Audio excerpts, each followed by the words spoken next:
жөн жауап беру керек қой. Марияны қасыма аламын да бәрін қырам. Одан да былай жасайық.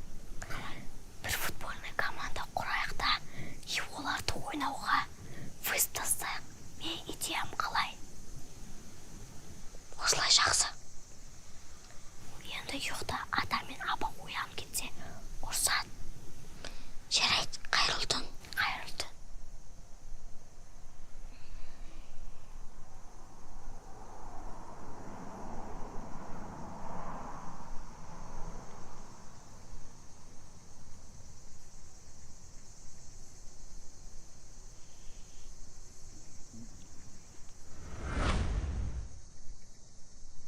Танко. Короче, ауылға жылайы жоқ. Менің де. Не істейміз, қашып кетеміз ба? Қуасың ба, қайта барамыз? Білмеймін, әйтеуір ауылға бармасақ болды. Білесің ғой, күннің астында жұмыс. Бітпейтін жұмыс. Қашып кетсек, папа өлтірді ғой. Я, ол да бар. Тамира бәрі папа мен маманың қасында жатыр. Менде идея жоқ, көрсі өзін. Короче, есікті ашылмайтын қылып, ішінен бекітіп аламыз. Папа келгенде ашпай қоямыз. Сосын не болады? Қарамыз ашшашы. Әбетке дейін шыдасақ болды. Папа өз жұмыстарымен кетіп қалады ғой. Папа айқайлағанынан есік қалай ашқанымызды білмей қалмаймыз ба? Бұлшылдай бермеш. Маған сенсей. Жарайды. Бірақ ертең бір нәрсе болса мен жоқпын. Я. Кеттік. Компьютерный орындықпен есік бекітіп қойық.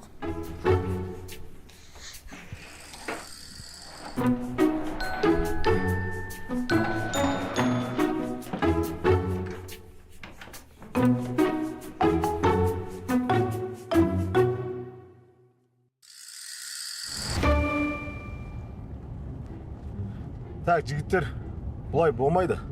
Мен сендерге ол ауылда өмір бақи тұрыңдар деп жатқан жоқпын ғой? Ер жігіт нағыз азамат болып, ер жүрек болып өсу үшін сол ауылдың тірлігін жасап үйрену керек. Мына біз сол ауылдың тірлігін жасап өскенбіз әбден. Ертең анау ақ саусақ бір әлжуас әркімнен таяқ жеп жүретін боласыңдар. Так что аталарың мен апаларың жат десе жатасыңдар, тұр десе тұрасыңдар. Түсінікті ма? Жарайды. Естілмейді? Түсіндік. Тадам! Мен сен жетпей тұрған едім.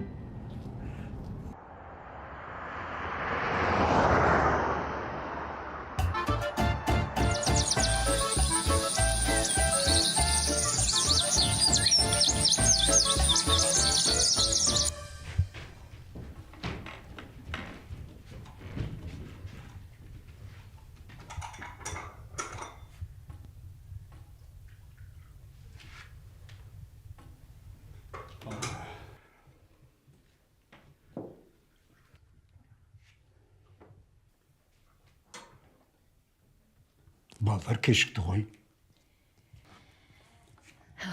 Не деген шыдамсыз едің, келеді ғой. Жол жақын емес. Әйтеуір хабарластың ғой.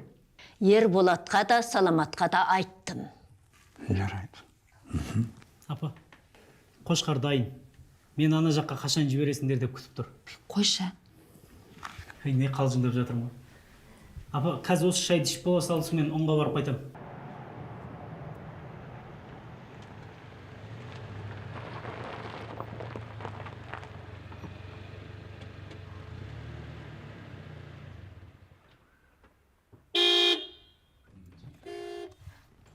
Қайнағалар да келіп қалған сияқты. Кетіп ал. Кетік. Әне, аузымызды жиғанша келіп те қалды.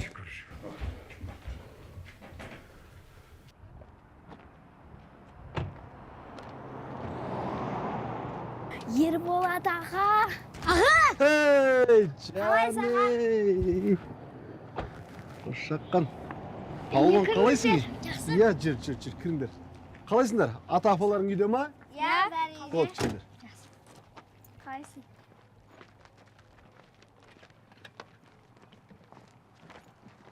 Өз қапсыңдар ғой? Иә.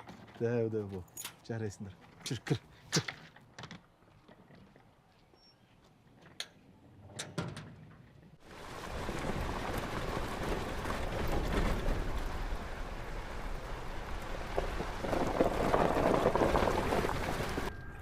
Мынага не болду?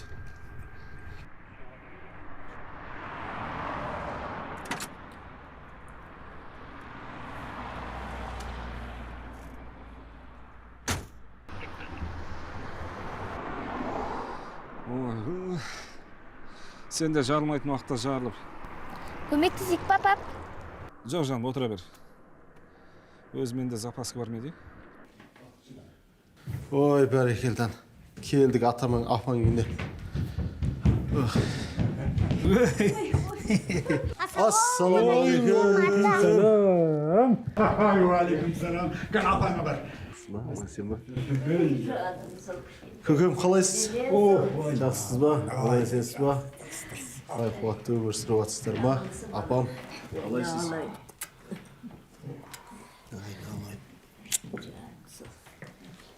Қалайсыздар, жақсысыздар ма? Бәрі аман есен ба, көке? Ой, бісміллә. Қалай жақсы жеттіңіздер ма? Бәрекелді, шүкір. Бір сағатқа жетпей кіріп келдік ауылға. Әй, мыналар неғып тұр? Ұрыстың ба? Жоға. Әй, неғып тұрсыңдар?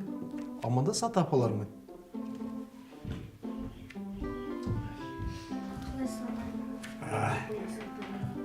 Ассалаумағалейкум деп дауыстарыңды шығарып амандас. Ай, айналайкан беттегендер беттеген. Апаларың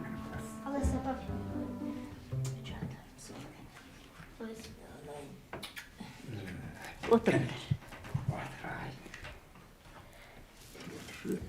Келін қайда? Апа, келіңіз, тура осы офистің алдында құжаттардың бәрін рәсімдеп туралау керек деп жұмыстан шығармады. Дұрыс. Әйтеуір, аман болсыңдар, бізге сол керек. Шеттел көріп қайтайын дедіңіздер ма? Иә, біздің компания апа, жыл сайын жақсы көрсеткіш көрсеткен отбасыға шетелге путевка береді. Биыл соны көке сіздің балаңыз жұтып алды. Бірақ енді сіздердің сөздеріңіз жерге қалдырмайық деп мына балдарды ауылға алып келдім. дұрыс-ақ. Қайда жүрсеңдер де Алла абыройларынан айырмасын. Ай, іскер болыңдар. Ал, мен мына немерелерімді қатты сағындым. Әлгі шетелдерінен келгенше кім біледі? Балапандарымды танымай қалармын. Әлі ақ көрерсіңдер, қалаңа бармаймын. Осында қалам деп жылайтын болады.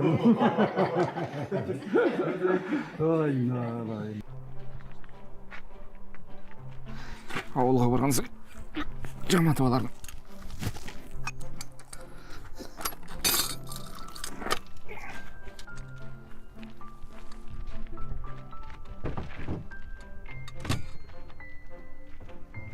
Кәусар, Камчат, қолма су құйып жүріңіз.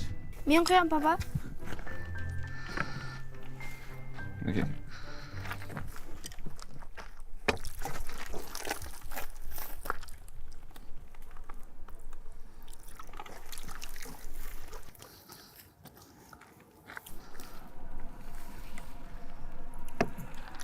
Болды, рахмет. Ал, отырыңдар, кеттік.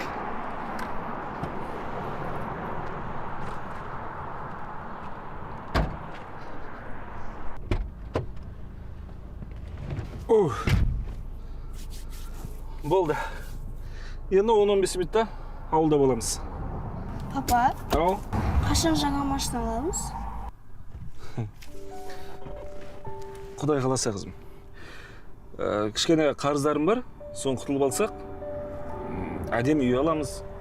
Тіпті артынша керемет кинодағыдай машина аламыз. Алтынай, мен отырайыншы? Жоқ, мен отырам. Мен отырам. Жарайды енді. Жандарым, ол машинаға сендерді отырғызбағанда кімді отырғызам? Әрине сендерді отырғызам. Жарайды, жүрейік. Ауылда аталарым мен апаларым күтіп қалды.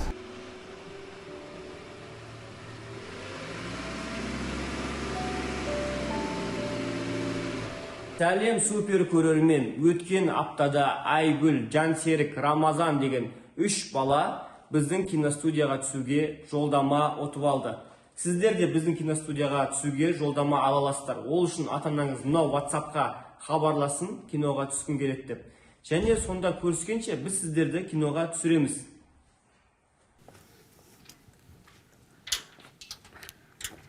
Ал. Жақсы барып, жақсы қайтыңыздар. Жақсы. Жеңгеме сәлем айтыңыз. Құдай қаласа демалыстан келгеннен кейін келін екеуіңе жақсылап тұрып подарок әкеліп. Қоя беріңіз қайнаға. Ана ата мен апам тұрғанда бізге қайда? Сол кісілерге әкеле беріңіз. Ой, жоқ, атаңыз бен апаңызға итак аламыз ғой. Тіпті жақсы болды. Қоя тұршы, әкеп беремін деп тұр, адам бетін қайтармай. Жарайды. Жақсы. Я, қазір. Мен шығып жатырмын, я, барып қалам. Жақсы. Жақсы Срочно қайнаға. керек болып жатыр ма не? О жақтарын өздері реттеп, нете берсеңдерші. 3 күндік жұмыс бар.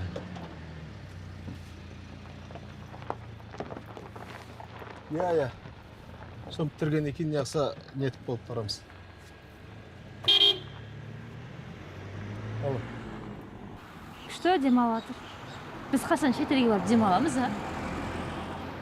Ертең бір көлікке барып демаламыз. Қойшы, мен Дубайға барым келеді. Болмаса Анкараға. Тұрайық. Ой, кіші қайнаға да кеп қалды ғой. Не дейді тағы? Ассаламу Красавицалар. Алейкум ассалам. Красавицалар да кепті ғой. Апасының маралына серік табылды. Қалай жеттіңдер, жақсы ма? Сәлем бердік қайнаға. Көп жасайын, алай. Ой, жүре ғой жоған, а? Қалайсыздар өздеріңіз, жақсымысыздар? Шаршамай? Аталар күтіп отыр ғой немерелерін.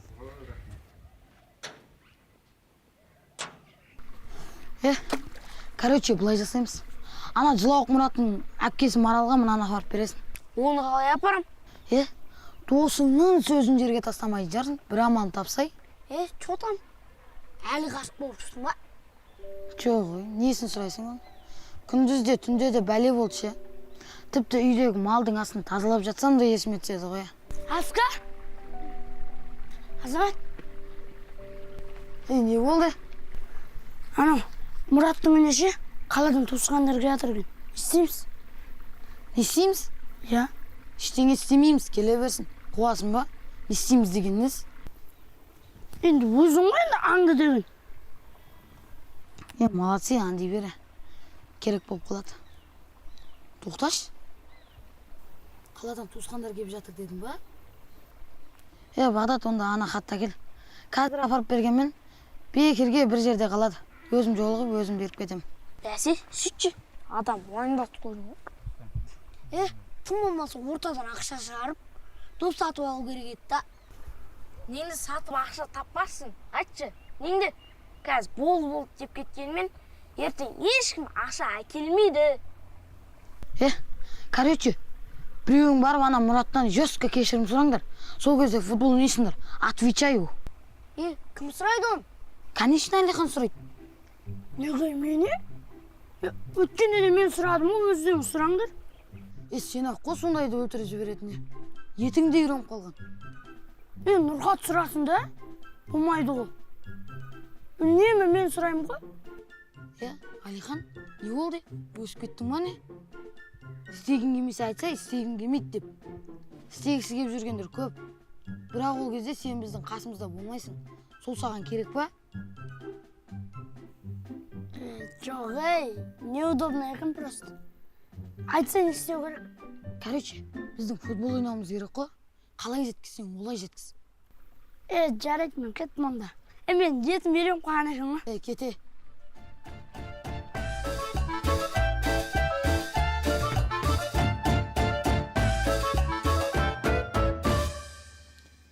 Айналайындарым. Мамаларың қайда? Жұмыста. Не болған сендерге? Айналайын. Келінімізді көрмегенімізге жарты жылдан асты ғой. Ерболат та келмеген. Сенің отырсың мынау. Мен өзім әрең сұранып шықтым, апа. Хорошо, что дублерім бар. Айтпесем тіпті келе алмас едім. Жұмыстарың дұрыс па әйтеуір? Шүкір, көке, шүкір. Барамыз, келеміз, жүрміз ғой. Әйтеуір жұмыссыз аяғында аспандатып жатқаннан көрі қауқарың барда жүргенге не жетсін. Я. Қазір, кәпшен, кеттік. Иә, барыңдар. Мен ата апалармен сөйлесіп алайын. Барып ойнай қойыңдар.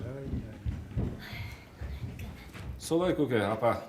Осылай шаруа шаш етектен бір қолымыз қалт еткен кезде қолдарыңызды алайын деп арнайлап келдік. Басынан бастап түсіндіріп айтып берейін. Бұл көшеде менде ғана доп бар. Үйдегілеріне доба бермей ма? Апереді ғой. Олар мен сияқты оқып тастамайды. Тесіп қояды, жарып қояды. Соңында жараңыз қылады. Енді бізге не дейсің? Осы тұрған бәріміздің ішінен бір футбольный команда құрып, оларды жеңіп тастауымыз керек. Қыздар ше футбол ойнай ала ма? Ойнай алмаса, үйретеміз ғой. Неге? Мен мысалы нормально ойнап қоям. Мен де жақсы себем допты. Бәрібір болмайтын тірлік сияқты. Қысқасы, оларды футболда ұтып тастамасақ, маған үнемі тиісіп жүр. Кейде күш көрсетіп, жылатып жібереді. Олар сен үлкен ба? Я, үлкен. Добындап қояды да, өздерінің командаларына қоспайды. Төбелесейді олармен. Қойшау. Олармен төбелесудің қажеті жоқ. Тек Мұрат айтқандай футболдан ұтып тастау керек. Онда оған жақсылап дайындалайық. Мұрат! Не болды? Не ма? Бүгін сен добымен бүгін кешке ойнайсыз футбол. Миымды ашпашы. Бауырларым келді. Солармен ойнайым. Тоқтай тұршы. Сендерде команда бар ма? Бар, ачу. Онда біз сендерге вызов тастаймыз. Вызов? Футбол ойнайсыңдар ма дейді. Соны түсінбейсің ба? Футбол, түсініп тұрмын ғой. Сонымен ойнайсыңдар ма, ойнамайсыңдар ма? Мен білмеймін. Достарыма айтып келейін, сосын бір хабарын берем ғой. Давай. Хорошо, почтальон Пешкин. Күтемізсің. Мұрат. Ата шақырып отыр. Ай, Мұрат. Құрметті менің немерелерім, қара шаңыраққа қош келдіңдер. Сендерді қайдам, менің өз басым осы бір сәтті көптен өте қатты күттім. Сендердің сау, ақылды, парасатты болып өскендеріңді көргім келеді. Ертеңгі күні бір жетістікке жетіп жатсаңдар. Мынау кімнің немересі еді дегенде. Бұл анау Тұрардың немересі ғой деп. Аса сый құрметке жетіп жатсаңдар. Міне, айналайындар. Сендердің болашақтарыңа мен өте қатты алаңдаймын. Сол үшін де сендердің болашақтарыңды ойлап бір жоспар құрдым. Ол жоспардың атын болашағым, байлығым деп қойдым. Неге олай дедіңіз? Ой, айналайын. Міне. Өйткені сендердің әрқайсың менің байлығым боласыңдар. Я, әрқайсың менің байлығым боласыңдар. Сонда не істеуіміз керек, ата? Міне. Ол үшін сендердің әрқайсыларың менің айтқандарымның бірінде қалдырмай орындайтын боласыңдар. Уәде береміз. Естілмейді, кәні? Уәде береміз. Ал енді шешке кірісейік. Алдымен мына қолдарындағы телефондармен қоштасуға тура келеді. Жо. Тап қазір сендер маған уәде беріңдер ғой.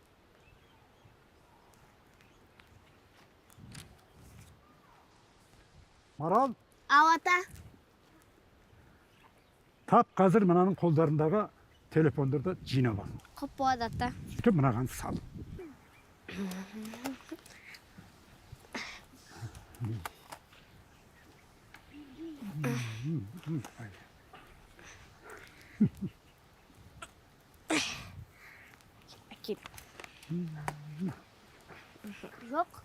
Жоқ.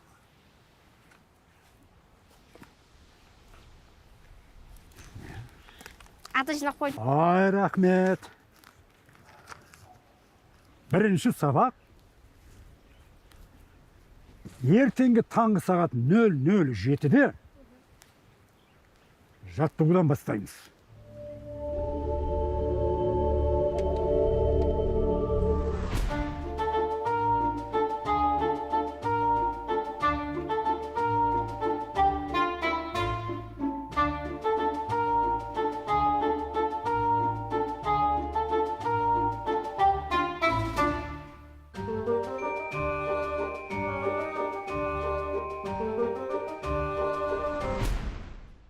Балалар, бұл таңғы ас.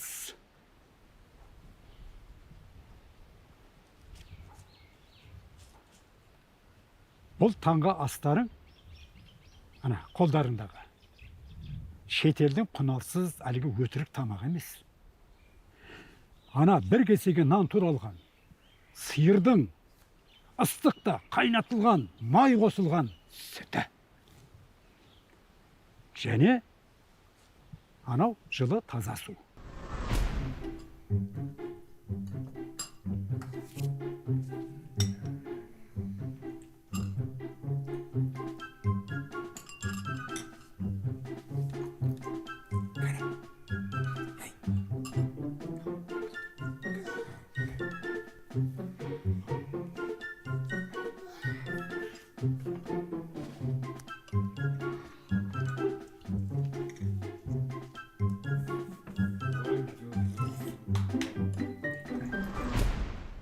Ал енді батырлар жыры. Кітап оқимыз ба? Так, точно, мырза. Кітап оқимыз.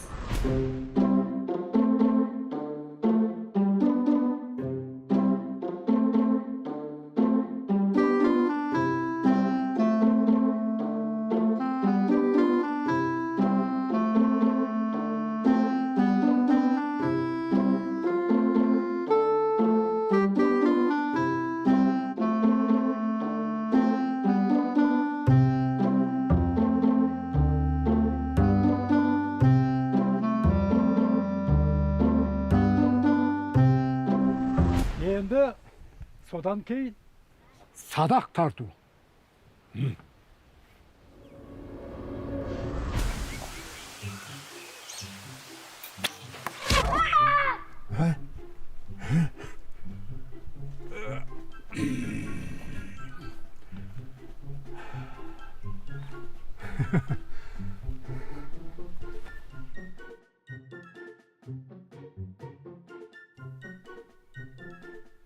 Мағрилен!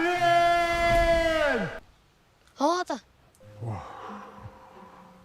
Сен не, тыңдап отырсың ба? Әлде ойланып отырсың ба? жай ештеңе ата. Ештеңе ата. Мен сендер үшін айтып тұрмын ғой. Ойналайындар ау, мұқият тыңдаңдар. Мына, енді 5-ші атқа міну. Яғни одан кейін амал жоқ, қораны тазалау керек. Міне, түстің ұйқысы да келді. Ұйықтап болғаннан кейін міне қайда барамыз? Шомылуға барамыз. Жарайсыңдар. Міне, ой, кешкі тамақ аста кеп қапты. Міне. Содан кейін түнгі сағат кешкісі. 23:00 деген әдемі тәтті ұйқыда кел. Бол. Пойдем қаншада ата? Таңғы сағат 00:07-де тұруымыз керек. Ойбой, 7-де соңғы рет қашан тұрған едім, тіпті есімде жоқ қой. Ата, сұрақ қойсам бола ма?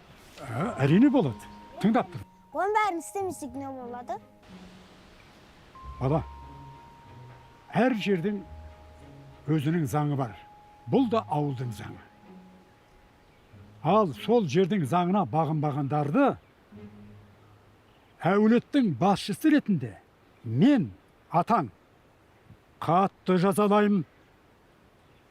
Ал, басқа сұрақтарың болмаса, іске кірісейік. Ал, балалар, бүгінше демалыңдар, рахаттаныңдар, қонақ болыңдар. Ал, ертең, өмірі басқаша болады.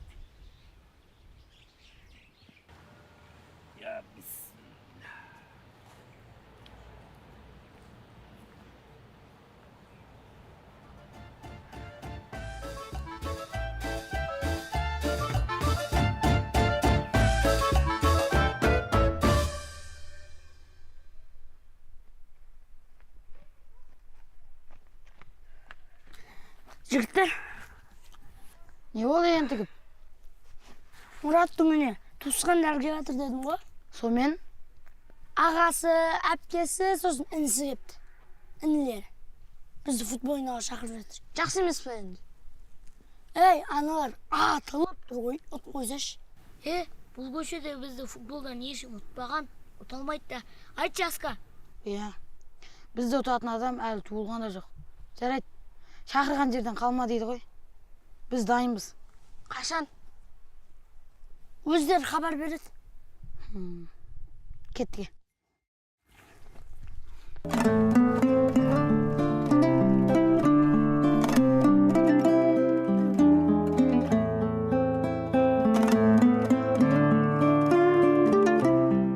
Сәлеметсіз бе? Сіз де біз сияқты киноға түскіңіз келсе, осы WhatsApp нөміріне ата-анаңыз хабарлассын.